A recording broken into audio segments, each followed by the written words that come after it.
Jesús es el Mesías, proclamaban los primeros cristianos. Pero ¿qué tipo de Mesías esperaban los judíos durante el primer siglo de la era cristiana? Esta noción se encontraba estrechamente vinculada con la situación política, económica y religiosa mencionada en el video anterior. La concepción general que el pueblo de Israel se había formado en torno a la figura del Mesías distaba muchísimo de la imagen que presentaba el profeta de Nazaret. La expectativa mesiánica se podía sentir en el aire de cualquier aldea de Palestina. El pueblo esperaba la redención de Israel y los sueños de liberación eran cada vez más recurrentes. En este video daremos una definición del término Mesías, pero también consideraremos el trasfondo del término durante los primeros esbozos que se encuentran en el Antiguo Testamento hasta llegar a los días de Jesús, tiempo en el cual el término acabó de adquirir un carácter netamente político. Haremos un acercamiento a la relación entre reino de Dios, esperanza mesiánica y mesianismo.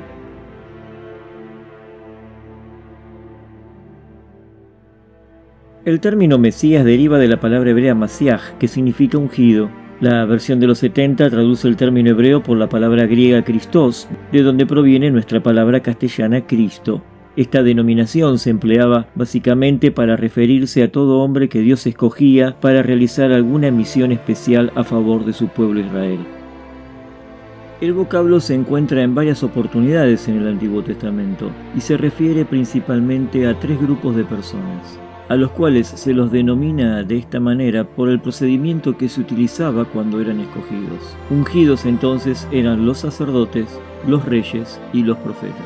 La primera mención que tenemos en el Antiguo Testamento es para referirse a los levitas, a quienes se los denomina como sacerdotes ungidos. Esta denominación alude al procedimiento por medio del cual los levitas ingresaban al servicio sacerdotal.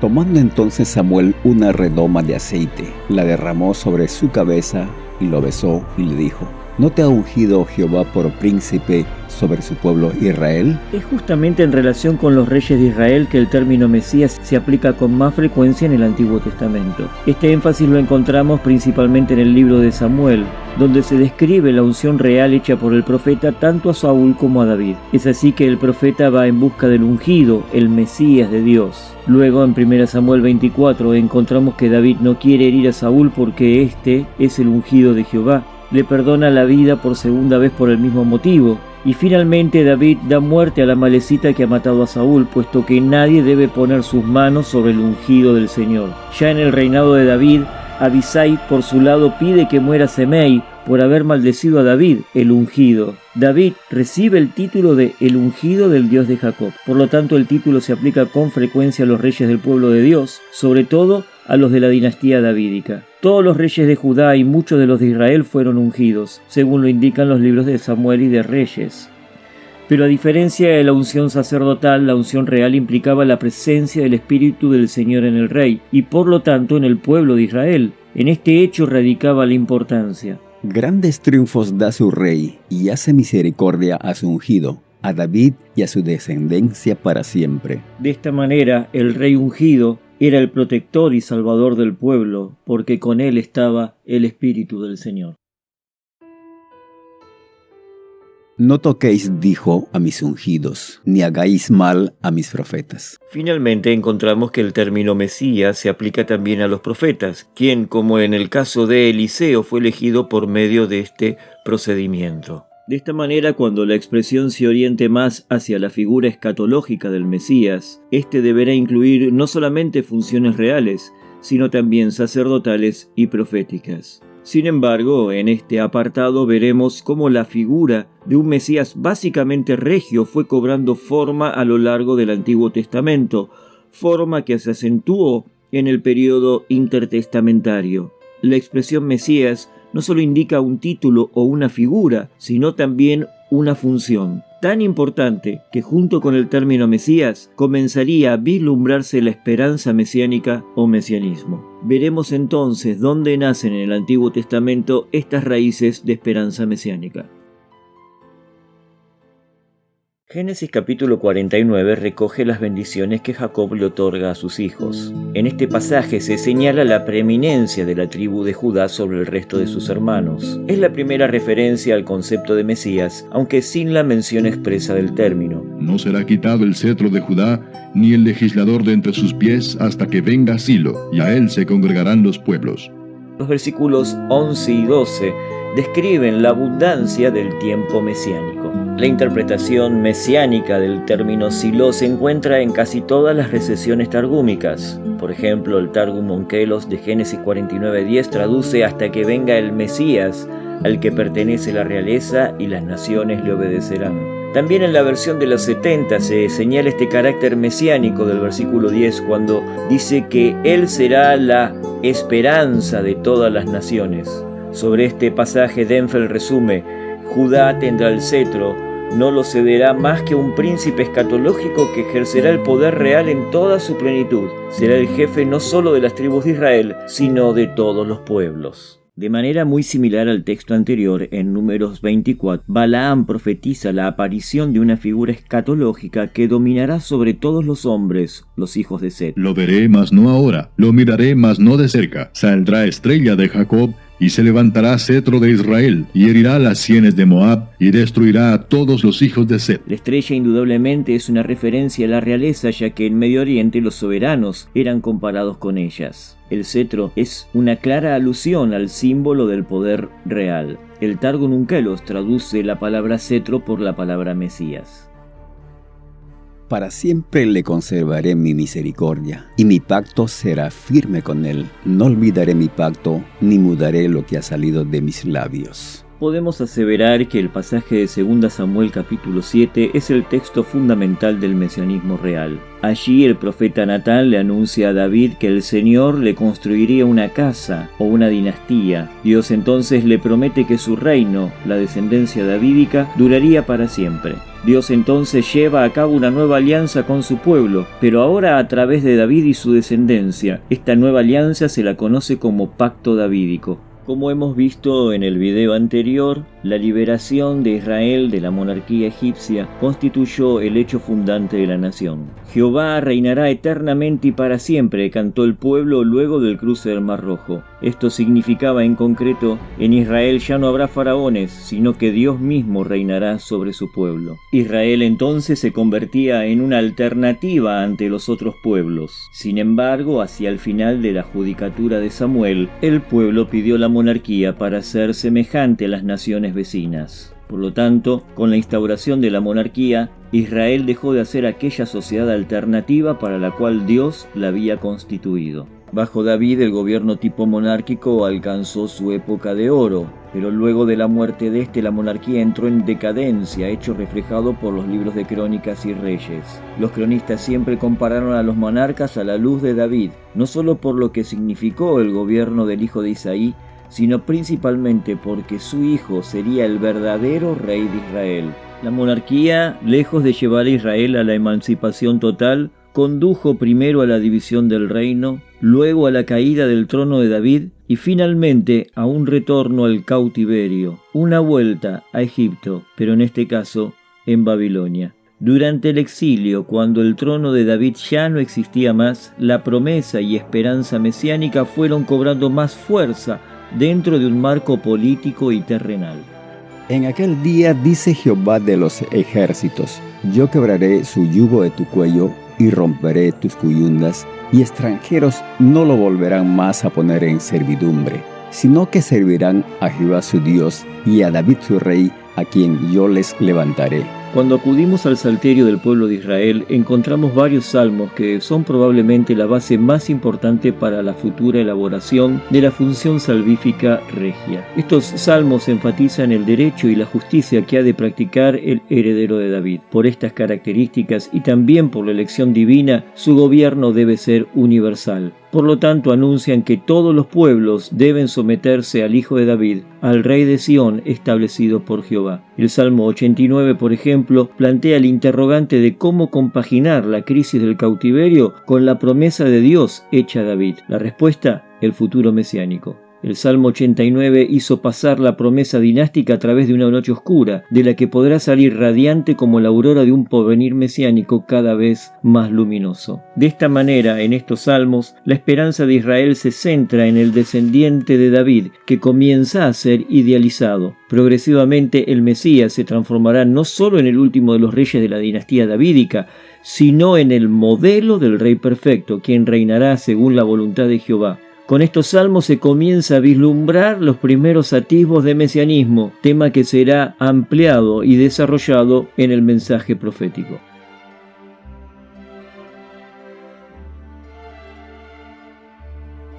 El año 586 señala para la historia de Israel el momento más crítico. Hundimiento de la monarquía, destrucción del templo, deportación a Babilonia, crisis del sacerdocio, de las tradiciones y de los valores perennes de Israel. Es aquí entonces donde surgen los profetas como portavoces divinos que denunciaron una y otra vez las injusticias de la monarquía y el abandono del pacto. Aunque evitaron utilizar la palabra Mesías, la esperanza mesiánica en el Hijo de David pasó a ser el tema central en muchos de sus oráculos. Con ellos se hablará de un nuevo éxodo, de una nueva alianza, de una nueva tierra prometida. En una palabra, brilla una nueva esperanza mesiánica bajo los rasgos del anuncio profético. Y saldrá una vara del tronco de Isaí, y un vástago retoñará de sus raíces, y reposará sobre él el espíritu de Jehová, y le hará entender diligente en el temor de Jehová. No juzgará según la vista de sus ojos, ni arguirá por lo que oigan sus oídos, sino que juzgará con justicia a los pobres, y arguirá con equidad por los mansos de la tierra, y herirá la tierra con la vara de su boca, y con el espíritu de sus labios matará al impío. No harán mal ni dañarán en todo mi santo monte, porque la tierra será llena del conocimiento de Jehová, como las aguas cubren el mar. Si bien podemos asegurar de que el exponente principal de estas referencias mesiánicas es el profeta Isaías, las alusiones en el resto de los libros proféticos son innumerables.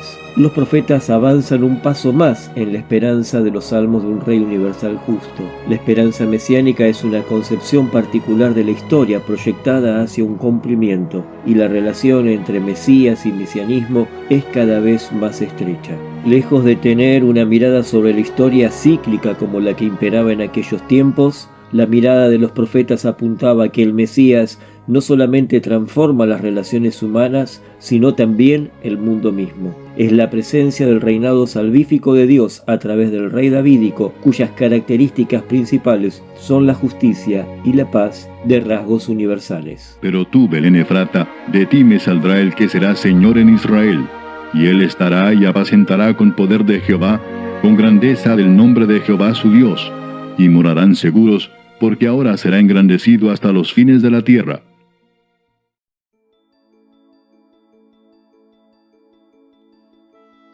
Míralo, Señor, y suscítales un rey, un hijo de David, en el momento que tú elijas, oh Dios, para que reine en Israel tu siervo. Rodéale de fuerza, para quebrantar a los príncipes injustos, para purificar a Jerusalén de los gentiles que la pisotean, destruyéndola, para expulsar con tu justa sabiduría a los pecadores de tu heredad, para quebrar el orgullo del pecador como vaso de alfarero, para machacar con vara de hierro todo su ser, para aniquilar a las naciones impías con la palabra de su boca, para que ante su amenaza huyan los gentiles de su presencia y para dejar convictos a los pecadores con el testimonio de sus corazones. Reunirá el rey un pueblo santo al que conducirá con justicia. Gobernará las tribus del pueblo santificado por el Señor su Dios. Los escritos del periodo intertestamentario, conocido con el nombre de escritos pseudoepigráficos, adquieren mayor relevancia para nuestro estudio, dado que por ellos podemos conocer la esperanza mesiánica en los tiempos de Jesús. Su carácter es principalmente apocalíptico y fueron redactados durante los primeros 2 siglos anteriores a la era cristiana, bajo la dominación romana. Como vimos en el video anterior, en dicha época había diferentes grupos sociales o religiosos, fariseos, esenios, saduceos y movimientos populares, cada uno de los cuales poseía distintas concepciones respecto de la venida del Mesías. Sin embargo, la constante de un Mesías real aparece en todos ellos. Como hemos notado en los Salmos de Salomón, el Mesías procede de la casa de Judá, el llamado Hijo de David. En varios de los escritos de Qumran es llamado el germen de David. Sin embargo, el historiador Flavio Josefo afirma que los pretendientes mesiánicos reales que surgieron en esos años no basaban tanto su mesianismo en su linaje davídico, sino en el reconocimiento popular del mismo. Tanto sea los Salmos de Salomón como el Libro de los Jubileos o el Apocalipsis de Baruch o el Cuarto Esdras, todos ellos señalan la exaltación de Israel y su capital Jerusalén. Los enemigos de Israel serán totalmente aniquilados y solo sobrevivirán las naciones que no hayan sometido al pueblo escogido. El Mesías esperado es un liberador político y un soberano glorioso, que hará su manifestación en Jerusalén, desde donde juzgará a las naciones con justicia. Entonces su reino aparecerá en toda la creación, y Satán dejará de existir, y el dolor desaparecerá con él, porque el celeste se levantará de su trono real y saldrá de su santa morada con indignación e ira, en atención a sus hijos, porque surgirá el Altísimo, el único Dios eterno, y aparecerá para castigar a los gentiles y destruirá a todos los ídolos. Y tú, Israel, serás dichoso. Dios te exaltará y te acercará a los cielos de las estrellas. La existencia de un Estado judío de esplendor perdido hace siglos, la reunión de todas partes del pueblo de Dios, un orden social justo conforme a las exigencias de la ley y el reconocimiento universal de Dios era el sueño que se perfilaba en el horizonte apenas se pronunciaba el nombre del Mesías. Cuando comenzamos a leer los evangelios se puede observar que este clima de expectación con que termina el Antiguo Testamento y que se acentúa en los escritos del periodo intertestamentario se encontraba latente en los tiempos de Jesús. El Magnificat de María posee un claro tinte político. Hizo proezas con su brazo, esparció a los soberbios en el pensamiento de sus corazones, quitó los tronos a los poderosos y exaltó a los humildes, a los hambrientos colmó de bienes y a los ricos envió vacíos. Lucas también refleja las preocupaciones de aquellos que esperaban la consolación de Israel, no solo culticas o religiosas. El Mesías viene a quebrantar la esclavitud de su pueblo. El Benedictus de Zacarías lo señala: salvación de nuestros enemigos y de la mano de todos los que nos aborrecieron. Lucas resume el espíritu que reinaba en el templo con la frase: los que esperaban la redención de Jerusalén. Por otro lado, los discípulos de Emaús condensan estas expectativas en la siguiente frase: nosotros esperábamos que Él era el que había de redimir a Israel. Todo esto nos conduce a concluir que Jesús nació, creció y vivió en medio de un clima de desesperación, tal como lo hemos mencionado en el primer video, pero también se halló ante un pueblo exacerbadamente politizado y expectante. A pesar de la frustración de tantas dominaciones, el pueblo de Israel todavía no había perdido la esperanza en su Dios. Aún se escuchaban las antiguas palabras del profeta Isaías. Consolaos, consolaos, pueblo mío, dice vuestro Dios. Hablad al corazón de Jerusalén, decidle a voces que su tiempo es ya cumplido, que su pecado es perdonado. Voz que clama en el desierto, preparad camino a Jehová, enderezad calzada en la soledad a nuestro Dios.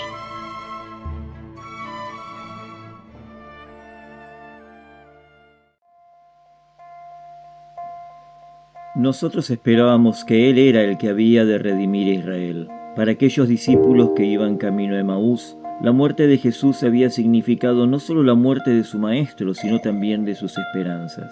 Si bien en el video anterior vimos varias coincidencias entre la Palestina del siglo I y nuestros tiempos, tal vez la diferencia radica en que nuestro mundo hoy ya no espera ni Mesías ni mesianismos. Nos encontramos como aquellos caminantes de Emaús, deambulando por la senda de la historia, pero sin esperanza en el horizonte. El mundo posmoderno y su realidad desfragmentada ha crucificado la utopía.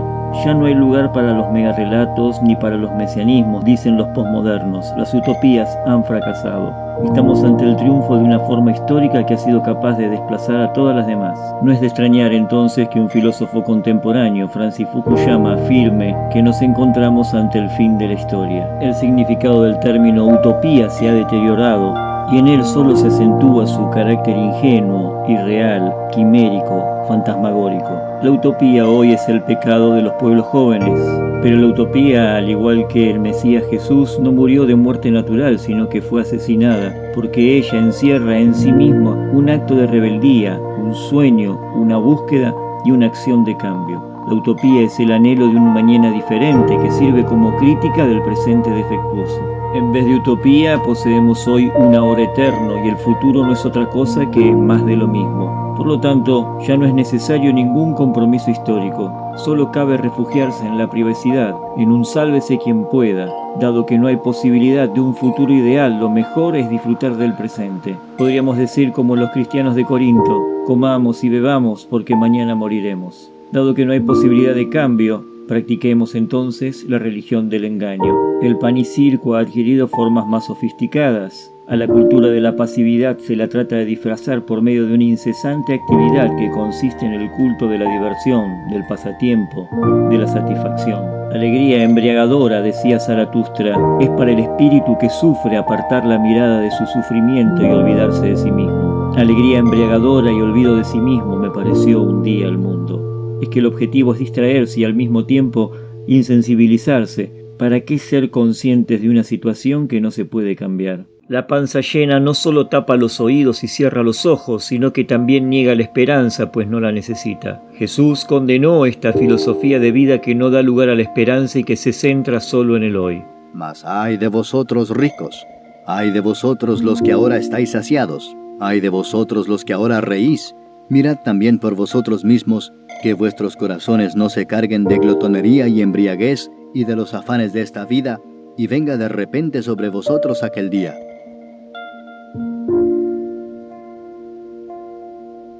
La Iglesia no solo debe volver en sí de este estado de adormecimiento que imponen las anestesias de nuestro tiempo, sino también recuperar el sentido de utopía, mesianismo y reino de Dios. Utopía y reino de Dios convergen en la persona y en el mesianismo de Jesús. En el próximo video veremos cómo muchas veces hemos reducido el término Cristo a un simple nombre propio de Jesús de Nazaret, olvidando que es el indicativo de una misión, olvidando que no es un nombre propio personal ni tampoco un término teológico, sino el indicador de una función histórica. No en vano, el cartel colgado en el extremo del madero rezaba: Jesús Nazareno, Rey de los Judíos.